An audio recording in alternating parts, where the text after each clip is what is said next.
The one organization, Robby, that exists to prevent that kind of collusion is the government. It's our antitrust wing, which is also not empowered sufficiently, or then there's not enough political will behind it to do what it needs to do because of the lobbying power of these industries to keep them from doing so. But in the radar, Robby, I pointed out several actual concrete reasons, not abstractions, why the prices are so high. It is cost fixing.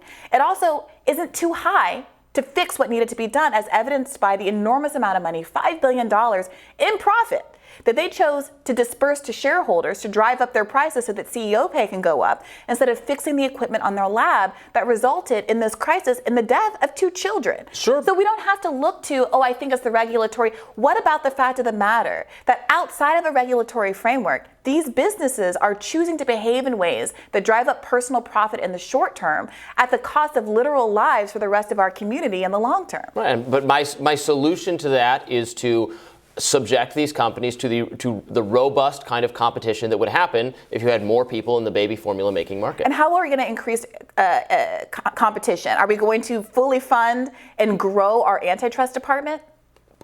Because laissez-faire capitalism doesn't lead to competition; it leads to price fixing. But the antitrust department, you create and often have a situation where it's not where it is benefiting the major players in the market to have this kind of thing, because they stop competitive. I mean, this is why Walmart loves minimum wage. They want high minimum wage because they know it shuts down all the mom and pop stores that can't afford to pay their employees more. Walmart can afford it. First of all, Walmart does not love minimum wage. Walmart, they do. They've endorsed it over and over again. Walmart fought it tooth and nail. They had a very adversarial relationship with Bernie Sanders. There was this moment, I believe, in 2019 when he went to a board meeting, and it was a very tense back and forth.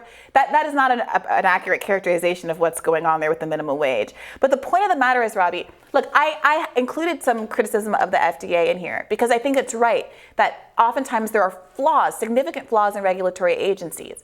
But to me, what is really clear is that the only checks and balances for which there's an accountability, and the only checks and balances that exist at all in some cases when we're talking about how to prevent anti-competitive business practices, are the government. Even if you believe in a limited role of government, it seems to me that this is exactly the role it should play, to keep corporations from being able to do things that are anti-competitive, anti-capitalistic, driving smaller competitors out of the market, coordinating together to drive up the cost of something that's very easy to make, cheap to make, and an essential need.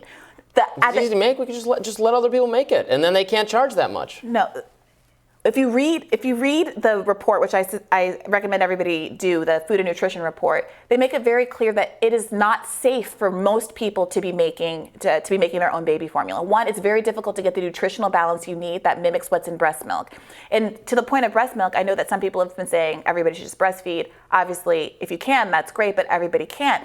And in fact, there have been huge lobbying efforts to our own State Department not to threaten sanctions on countries that have a breast is best message, because our own corporate lobbyists want to protect the market around. But don't you, absolutely, based on what you're saying though, don't you think, right, the big corporations that have an intimate relationship with the government, and they're saying, this is a very difficult product. Only we can be trusted to make it, and absolutely, it needs to be tightly regulated, and we're the only ones that can do it. And don't you see, maybe they're lying about that? Maybe they're saying that in order to protect their.